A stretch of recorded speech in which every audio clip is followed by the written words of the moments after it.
John, you still with us? Yeah, I'm still here. Do you want me to answer the question you asked me before you went to the break? He was on his way to Edgar Hoover, wasn't he? I mean, Comey was on his way, I think. Well, so look, Jim Comey, when he was Deputy Attorney General, could make prosecutorial decisions and when he was U.S. Attorney, but not when he was FBI Director. It's the job of the FBI to investigate cases and make recommendations to prosecutors who make these decisions. If Loretta Lynch had recused herself in the matter because of her ill-considered meeting with Bill Clinton on the plane, then it fell to the Deputy Attorney General, Sally Yates, and if she recused herself, down to the next chain of command. And by the way, if a decision was made not to indict Hillary Clinton, it was also not his job to tar her in the court of public opinion. Prosecutors bring cases in court, not in the press. So in both instances, by saying what should happen and then by sort of painting her in a negative light when he was recommending that she not be prosecuted, neither one of them was proper, in my opinion. Before you go, John, appropriate or inappropriate today, of course, you know that Comey's going to get grilled and asked specifically, did you believe or do you believe that the president obstructed justice? Do you think he should answer that question?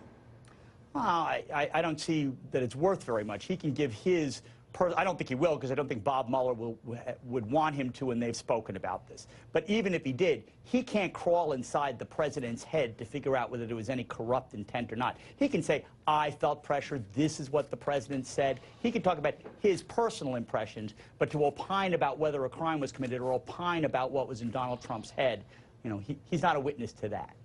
And how should the public react or think about the disconnect between some of what we've heard in the written testimony today and some of the testimony he's provided prior on the issue of feeling pressured? Well, any inconsistency among his statements will attack his credibility. He has certainly implied that no one attempted to obstruct his investigation. He certainly said that nobody did obstruct his investigation. There were rumors out there that other people in the intelligence community, Mike Rogers and Dan Coates, had been told to lean on Comey. They've now totally disavowed that. So, you know, any inconsistencies are going to impact on his credibility, as they should. Yeah. I guess, you know what, we've heard so many times that it's the cover-up, not the crime, that we're not even talking about whether there's any collusion. That's, you know, that's like 3 steps removed. It's always the crime of upholstery. Right. It's the crime of the. I've seen some of your sports coats look like upholstery from a couch too, and they are a crime. I would say those are a crime at times. Anyway, John, I want to talk to Andrew just for a second here, because I really think sometimes it's good.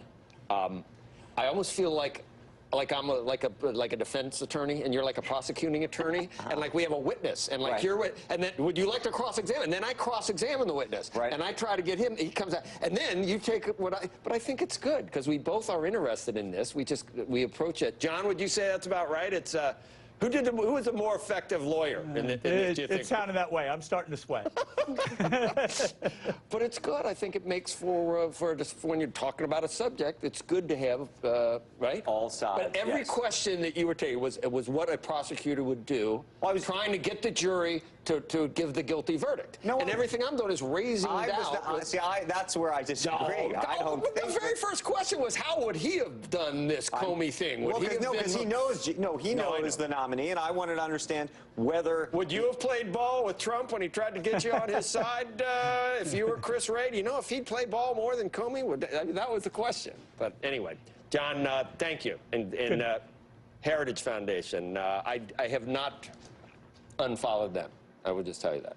Of all the people you I follow Heritage. You cut the people you follow to 100 this week. I keep trying to